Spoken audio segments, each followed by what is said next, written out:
Hello, ഇന്ന് നമുക്ക് കുക്കറിൽ എങ്ങനെയാണ് ഉപ്പുമാവ് ഉണ്ടാക്കുന്നതെന്നൊന്ന് നോക്കിയാലോ. ഈസിയാണ് കേട്ടോ, പെട്ടെന്ന് ഉണ്ടാക്കാൻ പറ്റും. ഞാനിപ്പോൾ എടുത്തിരിക്കുന്നത് ഗോതമ്പ് റവ കേട്ടോ. നമുക്ക് ആദ്യം ഗോതമ്പ് റവ ആ ഒരു ചെറിയൊരു മണം വരുന്നത് വരെ ഒന്ന് വറുത്തെടുക്കാം. അതിനുശേഷം നമുക്കൊരു കുക്കർ വെച്ച് അതിലേക്ക് വെളിച്ചെണ്ണ ഒഴിച്ചു കൊടുക്കാം. വെളിച്ചെണ്ണ ചൂടായതിന് ശേഷം ഉഴുന്നുപരിപ്പ് ഇട്ട് കൊടുക്കണം. ഉഴുന്നുപരിപ്പ് മൂത്തതിന് ശേഷം അതിലേക്ക് ഉള്ളി, പിന്നെ കുറച്ച് ഉപ്പും കൂടി ചേർത്ത് കൊടുക്കണേ. അതൊന്ന് മിക്സ് ചെയ്തതിന് ശേഷം നമുക്കതിലേക്ക് ക്യാരറ്റ്, പച്ചമുളക്, ഇഞ്ചി എല്ലാം കൂടി ചേർത്തിട്ട് ഒന്ന് മിക്സ് ചെയ്തെടുക്കാം. പിന്നെ നമുക്കതിലേക്ക് കറിവേപ്പില ചേർത്ത് കൊടുക്കണം. അതിനുശേഷം കുറച്ച് ഫ്രോസൺ പീസും കൂടി ചേർത്ത് കൊടുക്കുന്നുണ്ട്. ഇനി അപ്പോൾ നമുക്കതിലേക്ക് വെള്ളം ചേർത്ത് കൊടുക്കാം. നമ്മൾ എടുക്കുന്ന റവയുടെ ഇരട്ടി വെള്ളാട്ടാണ് ചേർത്ത് കൊടുക്കേണ്ടത്. അപ്പോൾ ഞാനിപ്പോൾ 1.5 ഗ്ലാസ് റവയാണ് എടുത്തിട്ടുള്ളത്. അതുകൊണ്ട് 3 ഗ്ലാസ് വെള്ളം ചേർത്ത് കൊടുത്തിട്ടുണ്ട്. വെള്ളമാണ് ചേർത്ത് കൊടുത്തിട്ടുള്ളത്. നമുക്കതിലേക്ക് ഇനി റവയും കൂടി ഒന്ന് ചേർത്ത് കൊടുക്കാം. ചേർത്ത് കുക്കറിൽ ഒരു 3 വിസിൽ വന്നു കഴിഞ്ഞാൽ നമ്മുടെ ഉപ്മാവ് റെഡിയാകും കേട്ടോ.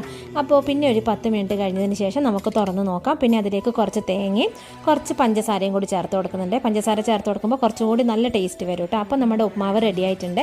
എല്ലാവരും ട്രൈ ചെയ്ത് നോക്കണേ.